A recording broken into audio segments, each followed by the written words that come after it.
Sa video na ito, maglilibot ako sa mundo para hanapin ang pinaka-exotic na hayop mula sa asul na karagatan hanggang liblib na mangrove. Pero may isang hamon. Habang tumatagal ang hamon, lalong tumitindi ang mga hayop. Isa itong halimaw. Dadalhin ako ng paglalakbay na ito sa aking hangganan, pero may isang bagay ako may papangako sa inyo. Sa dulo ng video, makikita natin ang isa sa pinaka-eksotikong nilalang sa mundo. At kung gusto mo na kakaiba, meron tayo niyan. Una, dinala kami sa grupo ng isla sa South Pacific para hanapin ang una naming hayop. Makikipagkita kami sa mga lokal na lalaki dahil sila ang mas nakakaalam sa tubig dito. Sana madala nila ako sa taguan ng malalaking isda. Kasama natin si Andre, aking kaibigan si Marco at si Andre. Andrews. Kailangan ninyong tulungan akong maghanap ng kakaibang hayop sa mga susunod na araw. Okay? Oh. Si. Mga tol, tingnan nyo sila. Sila ang gagabay sa akin papunta sa pinakawalang kapantay na isla. Plano nating marating ang pinakamalayong birheng isla. Tara na! Hindi para sa mahihina ang loob ang paglalakbay na ito. Tumawid kami sa malalawak na karagatan mula sa isang liblib na isla sa isa pa. Dito, totoong-totoo ang buhay. Kaya ang mga lalaki, kapag nandito sila sa mga isla na to, ito lang talaga ang nakukuha nilang inumin, mga tol. Tara na! Namhuhuli kami ng pagkain at nagka-camping sa mga pinakadipa na gagalaw na lugar sa mundo. Sa gabi, sa paligid ng bonfire, nagbahagi ang mga lalaki ng mga kwento tungkol sa mga misteryosong nilalang at mga dambuhalang nasa ilalim ng dagat na nagtatago sa lugar na kilala bilang Virgin Islands. Matapos ang ilang araw ng paglalakbay, lumitaw na rin ang isla sa tanaw. Nakarating na tayo, pare. Tignan mo to. Nasa mga isla na tayo kung saan natutupad ang pangarap. Grabe, ito na siguro ang pinakamalinaw na tubig na nakita ko. Oh. Grabe, ito ang dahilan ng 3 araw nating paglalakbay, mga kaibigan. Tingnan nyo ang tubig dito, parang napakalaking swimming pool. Ito na yata ang pinakamalinaw na tubig na nakita ko sa buong buhay ko. At ito ang Virgin Islands. Woo! Nakarating na tayo sa Virgin Islands, mga kaibigan. 3 araw tayong naglakbay at nandito na tayo. Tingnan nyo, turkesa ang tubig, puti ang buhangin at may mga niyog. Grabe, pare, dito nakatira ang pinakamalalaking hayop. Hindi pa ito naabot ng tao o natural na epekto. Hindi pa ako nakakarating ng ganito kalayo sa buong buhay ko. May mga baby shark pa sa tabing dagat. Kita nyo ba sila? Tingnan nyo, maliit na baby shark. Kita mo? Umunlad ang kalikasan dito. Sa tingin ko, makakakita tayo ng dambuhalang hayop. Kailangan natin ng oras sa tubig na yon. Kailangan nating maghintay at magdasal na swertehin tayo makakita ng tunay na halimaw sa dagat. Panahon na para pumasok at maghanap ng mga higante. Tara na! Woohoo! Ang linaw ng tubig at daming pain dito. Panahon ng umalis tayo.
Nahuli ko na! Woohoo! Mga pare, may tuna tayo. Tingnan niyo yan! Nakakuha tayo ng dogtooth tuna dito sa mga isla. Ito ang dahilan ng pagpunta natin dito mga pare. 3 araw tayo naglakbay, nahuli natin ang dambuhalang isda mula sa kailaliman. Nakita nyo, talagang may mga alon ng dogtooth tuna na dumadaan. Sobrang grabe. Yung gamit ko, napilipit na parang natutuping upuan dahil sa isang malaking doggy. Binarel ko siya. Yung isda, lumusot sa ilalim ng korales. Inayos namin ang baras at naiyahon namin ito. Magkakaroon tayo ng astig na luto-lutuan kasama ang lokal na tropa. Hindi ito posible dito sa isla kung wala sila. Tara, simulan na natin! Oh, tol. Iyoy! Mga tol, ang layo ng nilakbay natin para lang sa isdang ito. Gusto kong ipaliwanag kung bakit dogtooth tuna ito, isa sa pinakamalakas lumaban sa dagat. Talagang sinisira nila ang mga gamit mo. Kita nyo, pagkaputok ko, pinaikot ako sa bahura, napaliko ang sibat ko at tapos ang laban. Sila lang ang tuna na may ngipin, mga tol. Malalaki pa nga nila at hari sila ng bahura. Malalakay ang mata nila kaya gabi lang sila lumalabas. Dahil dito, nakakakita sila ng liwanag at nakakakain ng maraming isda. Puro kalamnan at lakas talaga ang mga to, hindi mo sila mapipigilan. Siguro ito na ang hari ng karagatan at nagawa na natin. Woo! Sa lahat ng pinagdaanan namin, isa na lang ang dapat gawin. Lutuin ang dambuhalang nilalang mula dagat sa apoy at magsalo-salo kasama ang mga taga rito. Ang sarap niyan, pare.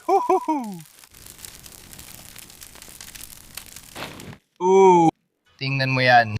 Meron tayong magandang tuna. Karne diyan. Kainin na natin yan, baby. Mainit at mausok ito, pare. Sobrang sarap. Tara na mga tol, tulungan nyo akong hatiin ng isda at magbahagi sa mga lokal na lalaki. Sigpeb, nakakita kami ng kamanghamanghang hayop, pero simula pa lang ito. May bagong lugar na naghihintay at mas mataas pa ang pusta. Sa panibagong antas.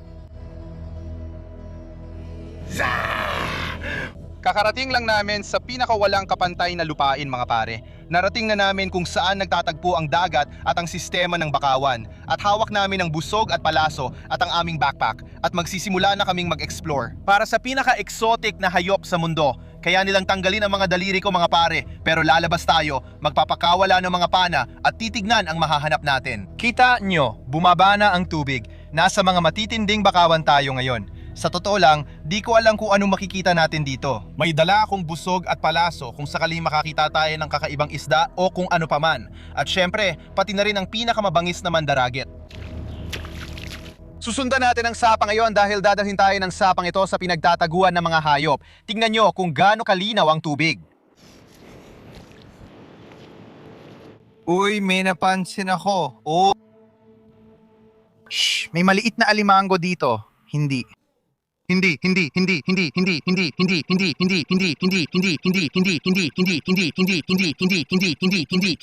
mo itong maliliit na sipit niya at ginagamit talaga yan para kumapit. Yung isa ay para punitin ang malalaking piraso ng karne. Yung kabila maliit lang ang sipit. Pupulutin natin ang padangga at magpapatuloy sa pag-explore. Pumapasok na tayo sa mas makapal na bahagi ng lugar ngayon. May nakita lang ako doon sa may unahan, tatakbo ako papunta sa kanya. Tingnan natin kung mahuhuli natin siya. Nandun siya. Tingnan mo siya, grabe ito. Ay. Kinagat niya ako. Nahawakan niya ako. Hindi, ay kung gambalain pa siya, kita mo naman. Maganda ang itsura ng alimango. Sige, ibalik mo na. Papasok na tayo sa pinakamasiksik na bahagi ngayon. Sana hindi tayo makasalubong ng buhaya dahil meron din dito. Nakahanap ako ng pinaka-nakakalokang bagay bro. Parang alien talaga. Grabe. Kita nyo ba to? Tingnan nyo kung paano siya kumain. Sobrang hirap na nito pare. Halos hindi na ako makagalaw dito ngayon. Kaya sa tingin ko, kailangan ko nang umalis dito at sundan yung track na yon. Tingnan nyo lahat ng mga to. Sabihin nyo sa comments kung lalakad ba kayo dito. Diretso silang tumutusok sa talampakan ko. Sabihin na lang natin, hindi siya masarap sa pakiramdam. Ang daming mga maliliit na snapper dito sa loob. Tingnan mo sila. Nasa paanan to silang lahat. Wow, tingnan mo to. Narito na naman ang isa sa mga alien na bagay na to. Tingnan mo, nagsisimula rito, umakyat hanggang dulo, tapos dyan siya kumakain. Comment nyo kung alam nyo kung ano yan. Mukha siyang isang uri ng pipino sa dagat or parang ganon. Pero parang buhay na alien talaga. Tingnan mo yan. Hindi ko nga alam kung dapat ko ba talagang hawakan to. May grupong para mulet na isda. Malapit lang sila sa bakawan sa unahan. Oh! Sayang, hindi ko nakuha ang buong grupo. Medyo nag-aalala talaga ako sa mga buhaya dito. Tuloy lang tayo at tingnan natin kung ano pa makikita natin. Kita mo? Sa totoo lang, dumaan lang ako sa ibabaw ng ulo ng isdang yon. Ang lapit nun. Susundan natin ang mga tide pool hanggang doon sa nakausling bato. Mukhang magandang pwesto yon. Tingnan mo to, tingnan mo to, tingnan mo to. May nakuha tayong talaba. Gawin nating merienda yan. Buksan na natin ngayon para may lakas tayo maghanap pa ng ibang mandaragit. Kainin na natin. Masaya kong kukunin ang mga yan. Hindi talaga ako mahilig sa talaba. Minsan kasi parang maputik ang lasa, pero yung isa kanina, maalat, creamy at madaling lunukin. Hindi pa rin natin nakita ang malaking mandaragit mga pare. Halos narating na natin ang dagat. Ang dami nating tide pool dito.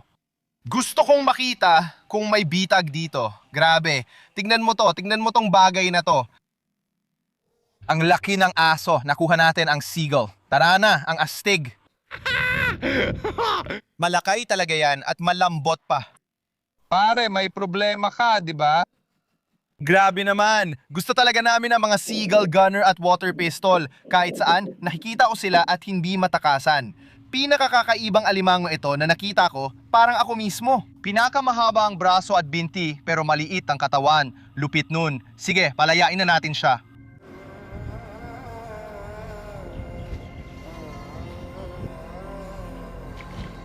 Mga pare, may nakita akong alimango.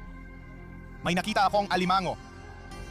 Nasa tabi siya ng lungga niya ngayon. Pag nakita niya ako, agad siyang papasok sa loob. Kailangan nating habulin siya at maging sobrang bilis at subukang mahuli siya bago siya makapasok sa lungga niya. Nasa ilalim lang siya ng punong yon. Kailangan nating habulin siya at subukang mahuli siya. Tatlo. Dalawa. Isa. Sige. Oh. Ano? Patay na siya. Ano ba yan? Tingnan mo, babaeng alimanggo yan. Patay na siya. Ano ba yan? Nagtataka ako ano nangyari sa kanya. May kapares pa siya sa loob pero hindi na siya gumagalaw. Nandito lang siya kanina, handa na sana bumalik sa lungga. Sa totoo lang, wala talaga akong idea kung ano nangyari sa babaeng ito. Malalaman mong babae siya kasi malaki ang bulsa niya dito. Doon niya nilalagay lahat ng itlog niya. Ang lungkot pare, ayoko makakita ng patay na hayop. Hindi natin pwedeng kainin yan dahil maraming bakterya, parasite at iba pa sa loob. Kaya dapat nating iwan dito. Sigurado akong may kakain pa dito tulad ng alimango, isda at ibang hayop. Oo, may mga suso rin sa loob. Kakainin nila ang alimango. Grabe pare. Akala ko atin yung alimango na yon, talagang sinunggaban ko pa at lahat. Sige, kailangan natin magpatuloy, papasok pa sa mga bakawan. Tingnan natin kung makakahanap pa tayo ng isa pa. Sa totoo lang, dito sa kaharian ng mga hayop, mga tol, grabe talaga ang mga alimango na to. Kadalasan, ang mga lalaki ay nagiging agresibo at kumakapit sa mga babae, kaya napipilitan na lang ang babae na makipagparami sa kanila. Yung malalaking lalaki dito na hinuhuli natin ang namumuno. Kahit sinong babae gusto nila, kinukuha nila at namimili sila. Sinusundan ko lang itong mga sapa. Lahat ng mga alimango ay papasok at lalabas dito tuwing low tide. May nakita akong alimango, bro. Nahuli siguro siya dito nung high tide. Nakakamuflage siya, nakikita mo ba? Alam ko nandito siya kasi may mga bula siyang nilalabas. Pero nagtago siya ng maayos. Magiging maganda ang laban na to. Sige, lalapit ako sa likod niya at hahawakan ng mga sipit niya kasi mukha talagang halimaw tong bagay na to. Halimaw na alimango to pare. Ilapag natin ang backpack. Ilagay mo lang dito.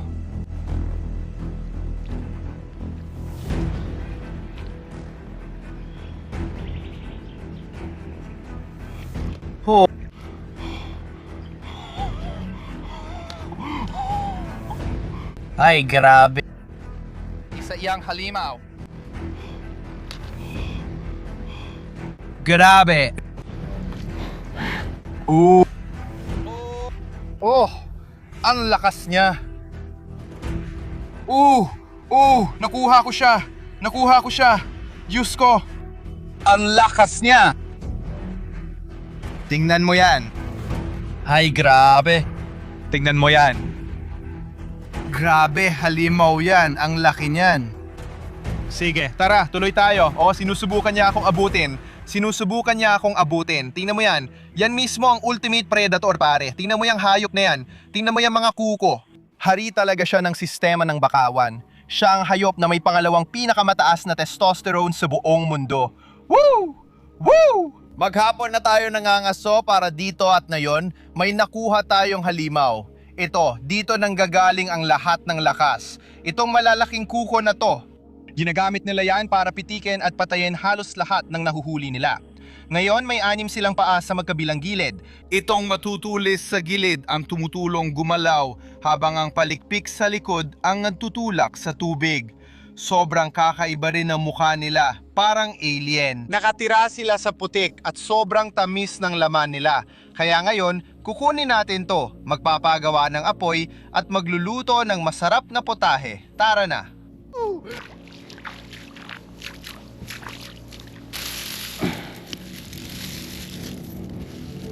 Grabe, yung busog at pana nasusunog na. Ako rin para nasusunog na. Apoy, sige, hugasan natin yung alimango. Kita inyo, tingnan inyo kung gaano na siya kapula. Ang lupit nun, may parang kulay talaga sa balat niya. At habang umiinit, magbabago ang kulay niyan. Mula kayumanggi, naging sobrang pula. Mukhang luto na ang alimango, alisin na natin.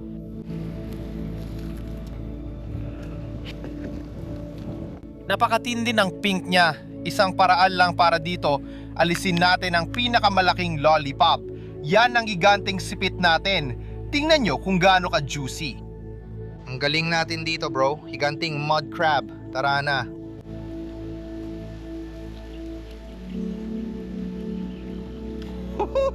Nakita na namin ang ilan sa pinaka-exotic na hayop sa mundo, pero yung susunod naming hahanapin ay kakaiba talaga.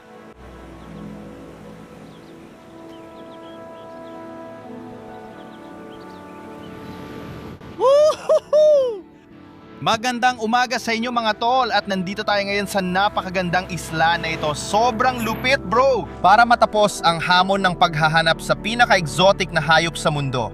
Dito walang syudad, kalsada o sibilisasyon sa daan-daang milya. Tunay itong ligaw na teritoryo. May dahilan kung bakit dito naninirahan ang ilan sa pinaka-exotic na nilalang. Pakiramdam ko ang huling matutuklasan natin ang pinaka-kamangha-mangha. Pero mahirap hanapin ang hayop na ito. Pakiramdam ko ay sobrang pagod na pagod ako ngayong umaga at halos wala nang laman ang katawan ko ngayon. Kaya iisa lang ang kailangan natin. Nakuha na natin ang Quick Revive Jungle Juice. Panahon na para buksan itong malupit na inumin at inumin ito. Ito ang magbibigay sa atin ng enerhiya na kailangan natin ngayong araw. Tara, inumin na natin. Handa ka na ba?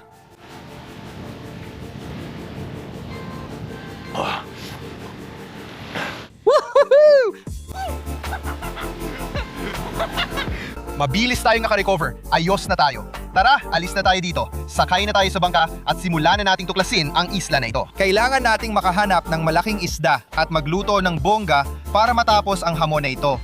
Tara na, baby! Woohoo!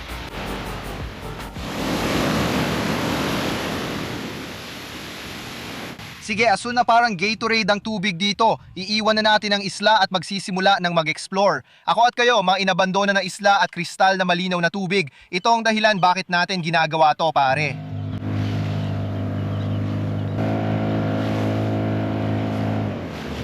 Ayos mga tol, narating na natin ang malalim na asul na dagat. Gagamitin natin itong malupit na gamit na yon. May dala tayong malaking kanyon. Tumalo na tayo diretso sa tubig. Malalim na asul. Tingnan natin kung anong meron sa ilalim. Tol, tara na.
Mga tol, isa yon sa pinakawalang kapantay na pagsisid ko. At kung gusto nyo ng kakaiba, meron tayo niyan. Tingnan nyo to. Ito ang dambuhalang moray eel. Tingnan nyo, siguradong higit sa 1 metro ang haba nito. Nakita nyo, binaril ko siya, tinapos agad, tulog agad, eksakto sa gusto natin. Patok na tira, di siya nakaramdam ng sakit, para siyang dambuhalang sawa sa dagat. Tingnan nyo kulay niya, grabe. Ito na siguro ang pinaka-espesyal na hayop na nabaril ko. Dito sa mga isla, mga pare, walang masasayang dito. Kukuha tayo ng parte nito at ipapakain sa mga taga-baryo dito. Siguradong magugustuhan nila dahil paborito nila ang moray eel. Ako, hindi ko pa ito natikman kahit kailan. Ngayon ko lang matitikman ito. Ito ang tunay na diwa, mga pare. Subukan ang bagong hayop at ibahagi sa mga lokal. Grabe, isa yan sa pinaka-natatanging hayop na nakita ko. Titingnan natin ang mas malapitan ng hayop na ito.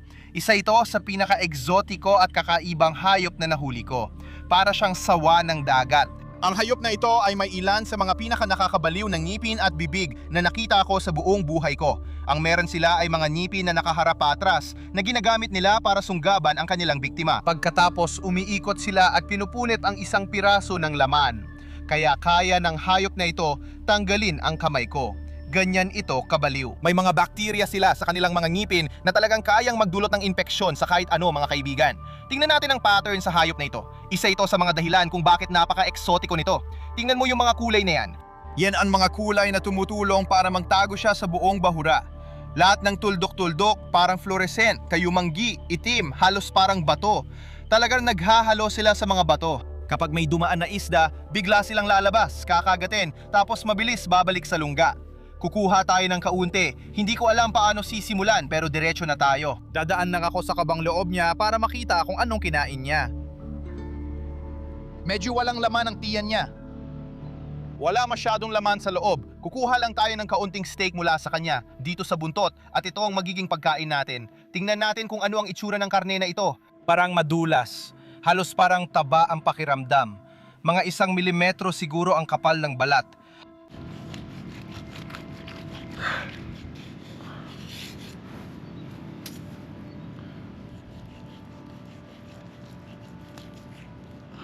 Tingnan mo, katatanggal lang natin ng piraso mula sa moray eel. Ito siguro ang pinakaibang karne mula rito. Nakuha na natin ang karne. Sige, itatabi natin ito, ilalagay sa timba. Ibibigay natin ito kay Kapitan. Sigurado magugustuhan niya ito. Wala akong ideya kung ano ang lasa nito, pero subukan na rin natin. Tara na. Usok ang mga ito. Pangkakoy.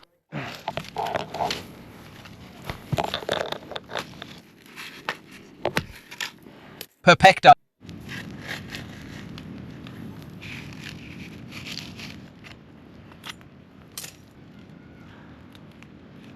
Ilalagay natin ito diretso sa apoy. Wow, pare. Isa ito sa pinaka-exotiko at kakaibang hayop na nakita ko, mga pare. Nagawa natin ito sa huling araw. Tignan mo yan.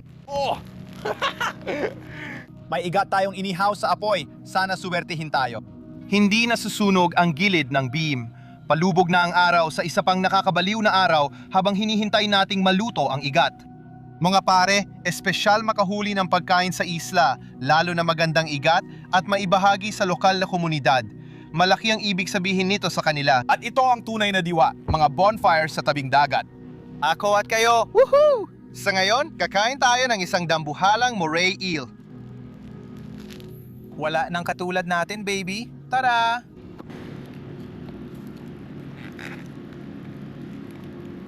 Heto na ang pagkain, dumating nga ang oras. Sa wakas, may karne tayo. Tingnan mo ang igat natin. Sige, hiwain na natin. Kukuha tayo ng karne. Tingnan mo, parang may taba ito na parang baboy. Ayan dyan. Isang piraso ng moray eel. Isa to sa pinakabaliw na hamon na naranasan ko. Lunukin na lang natin. Sobrang taba nito, parang baboy. Grabe talaga, Diyos ko. Pero ang lasa, sobrang sarap talaga. Wow, sino mag-aakala na masarap pala ang moray eel? Sobrang taba nitong karne, mas mataba pa sa isda. Pero kakainin ko pa rin, siguradong sigurado. Isa ito sa pinaka-wild na challenge ko. Kung nagustuhan mo, suportahan, like at subscribe. Marami pang kakaibang videos dito. Kita-kits sa susunod. Salamat!